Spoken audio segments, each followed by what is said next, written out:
Hensley and Brian Carter were the kind of neighbors everyone trusted, ordinary men who waved at kids riding bikes and attended backyard barbecues.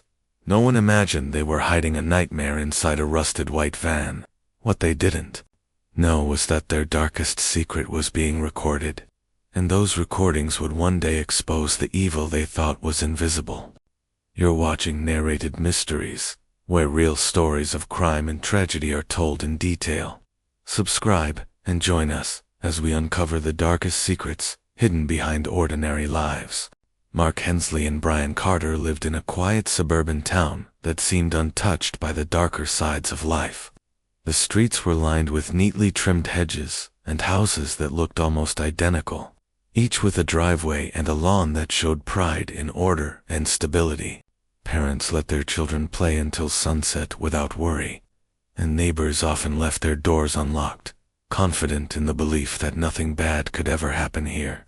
To an outsider, it was the perfect place to raise a family. Beneath this surface, though, Mark and Brian were already shaping a plan that no one could have imagined. Both men blended easily into their surroundings. They were known faces in the community, friendly enough to avoid suspicion, but quiet enough to keep their private lives hidden. Mark often fixed cars in his garage and offered to help neighbors with small repairs, earning trust through kindness. Brian, on the other hand, worked odd shifts and often claimed he was too busy to socialize much, which made people think little about his comings and goings. To most, they were simply two ordinary men trying to live their lives like everyone else. The town itself carried a false sense of security, and it was this atmosphere that allowed Mark and Brian to remain invisible. The people around them were so certain that evil could not exist in their streets that they missed the warning signs entirely. At night, while others were asleep, the two men sat together planning. They studied the routines of those around them, learning when children walked home, when teenagers wandered alone, and which corners of the town were left unguarded. While the neighborhood basked in its sense of safety, two predators quietly waited for the right moment to strike. The first time the van appeared, it didn't draw much attention. It was an old, rusted white vehicle with peeling paint and a dented bumper, the kind of van people associated with contractors or movers. Parked at the edge of the neighborhood, it seemed harmless, even boring. Some residents assumed it belonged to someone working nearby, and others thought little of it at all.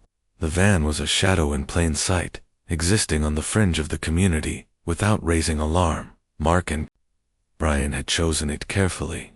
They knew no one questioned a vehicle that looked beaten down and forgettable. It was the perfect disguise for what they intended to use it for. By day, the van sat idly, a silent observer of daily life. By night, it moved quietly through the neighborhood, never stopping long enough to seem suspicious. Always shifting spots so no pattern could be traced. A few sharp-eyed residents noticed its presence more than once, but in a town where suspicion was rare, no one followed up. At most, there were casual remarks about this strange vehicle parked near the school or close to the park. But the conversations faded quickly, swallowed by the comfort of routine.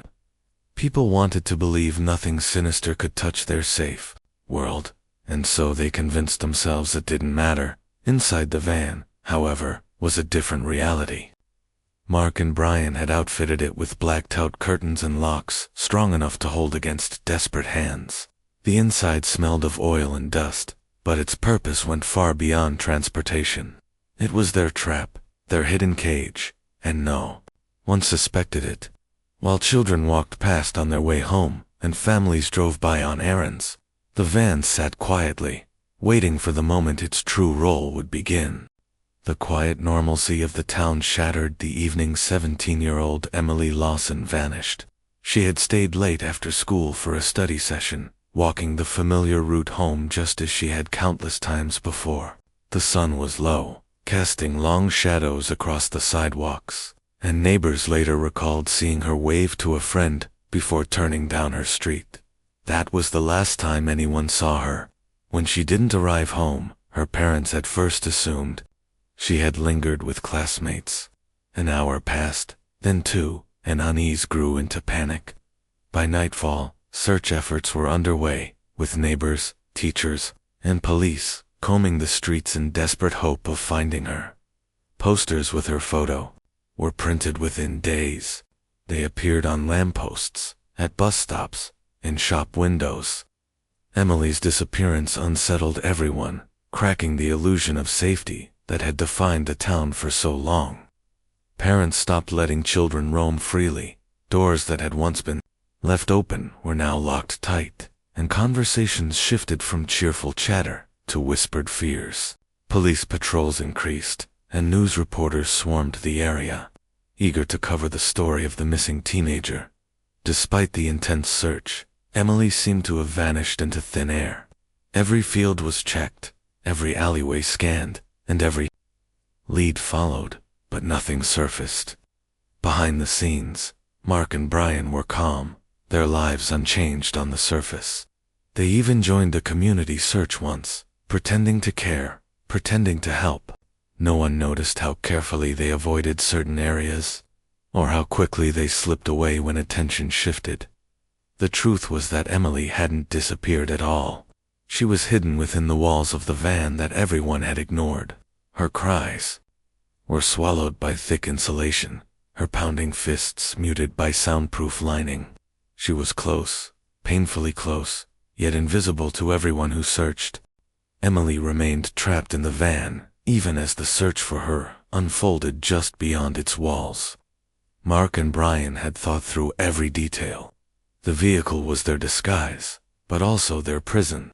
Heavy curtains blocked the view from outside, and reinforced locks ensured there was no escape. At night, when the neighborhood grew quiet, they moved her to a rented storage unit, where a hidden room waited. To the world it looked like a cluttered space filled with tools and boxes, but behind a false wall was a chamber built to keep her unseen. What made their plan even more chilling was how ordinary they seemed during the day. Mark continued to fix cars in his driveway, chatting casually with neighbors. Brian carried on with his late work shifts, his comings and goings explained away by his supposed job.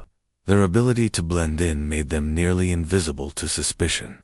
When police officers knocked on doors, asking questions, both men appeared helpful, expressing concern and shaking their heads like everyone else. Their names didn't stand out in any reports. The van itself was the key. Parked in plain sight, it was overlooked time and again. Even when neighbors mentioned it to one another, they never pressed further, assuming it belonged to someone passing through. No one imagined that, while they slept, Emily remained hidden, only steps away from their homes. Mark and Brian studied the town's rhythm with care, learning when patrols passed, when streets emptied, and when they could move without notice. The community's trust in its own safety worked in their favor. They didn't need to vanish into remote woods or abandoned buildings.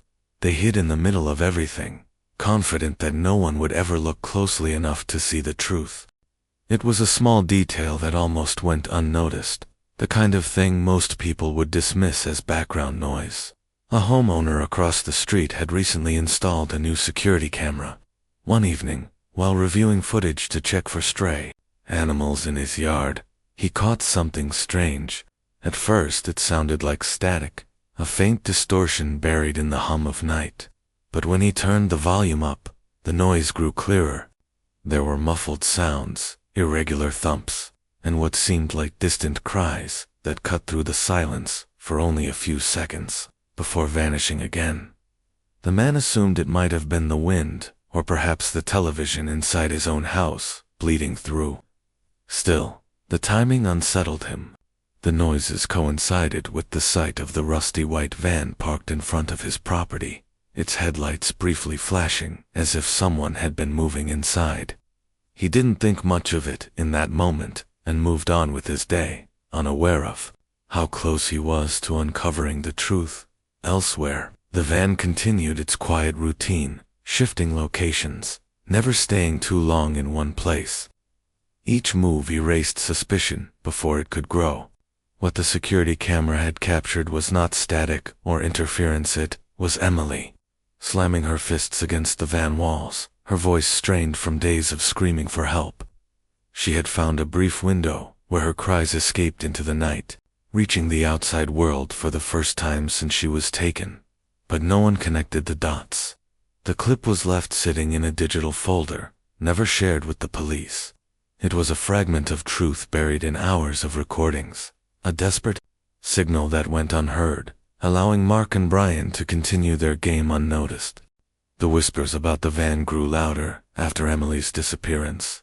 Parents spoke about it in hushed tones, neighbors speculated at barbecues, and even the local paper mentioned that a suspicious vehicle had been spotted near the school. Just when attention started to build, the van was gone. Overnight, it vanished from the familiar corners it had haunted for weeks. Residents woke to find empty curbs where they had grown used to seeing the rusty shape. For many, it was a relief. They convinced themselves that the vehicle had belonged to a traveler or worker passing through. With it gone, their fear seemed to fade, replaced by a fragile sense of comfort. Mark and Brian knew exactly when to disappear. They had anticipated the growing suspicion and acted before anyone could trace the van. They drove it to a different part of town, one far enough from their own neighborhood that it blended once again into the background. By constantly moving, they erased the patterns that might have led to them. The van was never in the same place, twice for long, and without evidence. The rumors around it lost their strength. While the community let its guard down, the reality was far more terrifying. Emily was still inside, her world reduced to steel walls and suffocating darkness. To her, the movement of the van meant nothing more than another reminder of her captivity. No matter where they parked, her prison followed. The disappearance of the van was not a sign of safety, but a calculated step in the predator's plan. The town believed danger had passed, unaware that the threat had only shifted to new streets. Every mile Mark and Brian drove bought them more time, and every new stop brought them closer to their next victim. Weeks after Emily vanished, the town began to recover, clinging to the hope that she had run away or would somehow return. But that fragile hope collapsed when two more teenagers disappeared within days of each other. A 16-year-old boy walking home from basketball practice never made it through his front door, and a 15-year-old girl vanished after leaving a friend's house only a few blocks from home. Their families sounded alarms immediately, but the pattern was undeniable. Someone was hunting in the same quiet streets where children once felt safe. Panic spread quickly. The once bustling parks stood empty, schools locked their doors earlier, and parents no longer allowed their children out of sight. Neighborhood watch groups formed overnight, with volunteers pacing the streets armed with flashlights and walkie-talkies. The police presence doubled, cruisers circling every few hours. But no matter how many officers patrolled, the predator always stayed one step ahead. Mark and Brian watched the chaos with satisfaction. They were careful never to strike in the same location twice, always moving their van to a different part of town. They thrived on the growing fear, feeding off the community's desperation. The missing posters multiplied faces of smiling children, taped to lampposts and bulletin boards, but each new disappearance only deepened the mystery. Investigators tried to connect the cases, but the lack of evidence left them grasping at shadows. Rumors spread like wildfire, talk of cults, runaways, and strangers passing through. No one realized the truth was hiding in plain sight. The killers were not outsiders. They were neighbors who blended seamlessly into search parties, who nodded sympathetically at community meetings. The terror consuming the town was not caused by an invisible force but by two men who had never left. It was a gas station security tape that finally gave investigators their first real lead.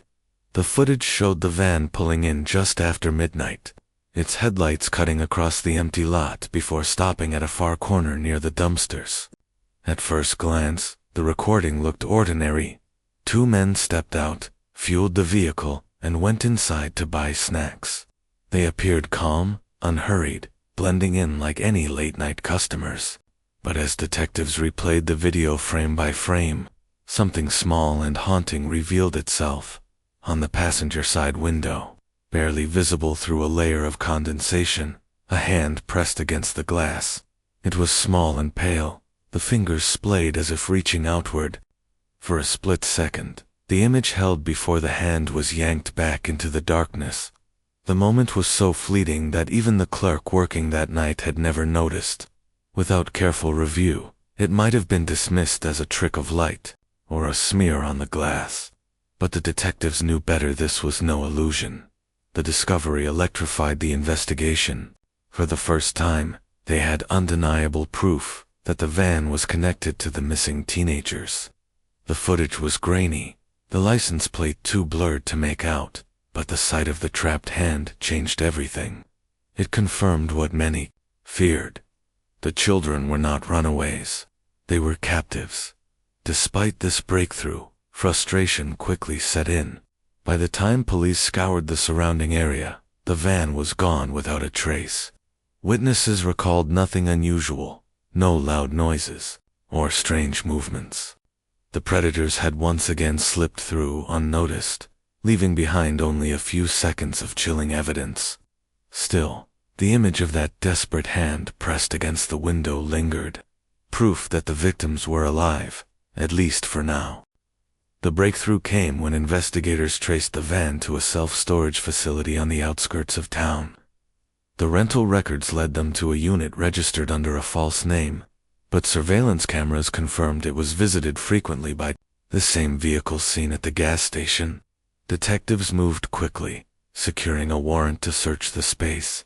What they found inside stripped away any lingering illusion of safety.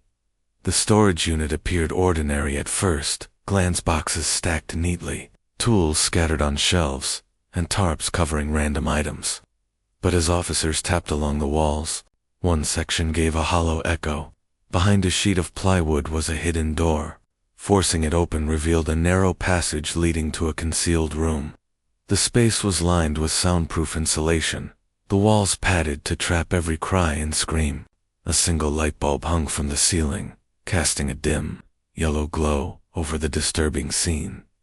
There were restraints bolted into the floor, a thin mattress stained and worn, and scraps of food containers piled in the corner. Personal belongings were scattered around: bracelets, a backpack, a pair of shoes too small to belong to an adult.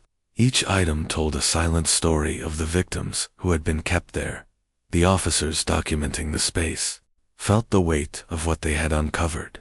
It was not only a prison but evidence of how long the crimes had been taking place. The hidden room explained why no one had heard the victims' cries. Every sound had been swallowed before it could escape. Though the room was empty when discovered, the evidence left no doubt. This was where the missing teenagers had been held, trapped only a few miles away from the homes that searched for them. The secret prison had been hiding in plain sight, waiting to be exposed. Among the items seized from the storage unit was an old, dust-covered laptop shoved beneath a pile of tarps. Investigators powered it on, expecting to find simple documents or rental records. Instead, they uncovered a series of hidden video files, each labeled only with dates. What began as curiosity quickly turned into horror as the first file opened. The screen flickered to life, showing the inside of the very room they had just searched. The camera had been positioned in the corner, capturing everything with an unblinking eye. The footage revealed the victims one by one, frightened, restrained, and pleading silently as days passed.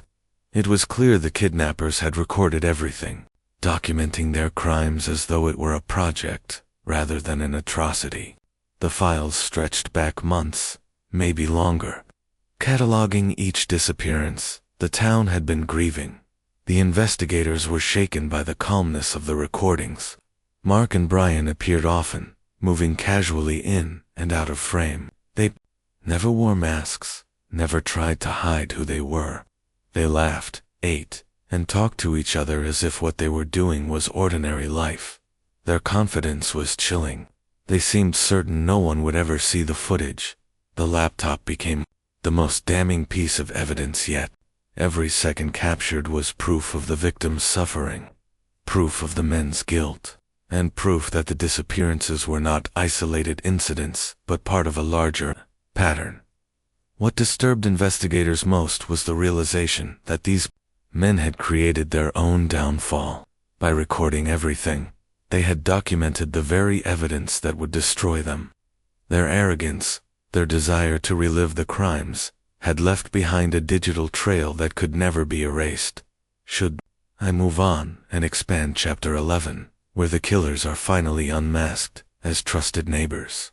When the recordings were analyzed frame by frame, the killers' identities were unmistakable.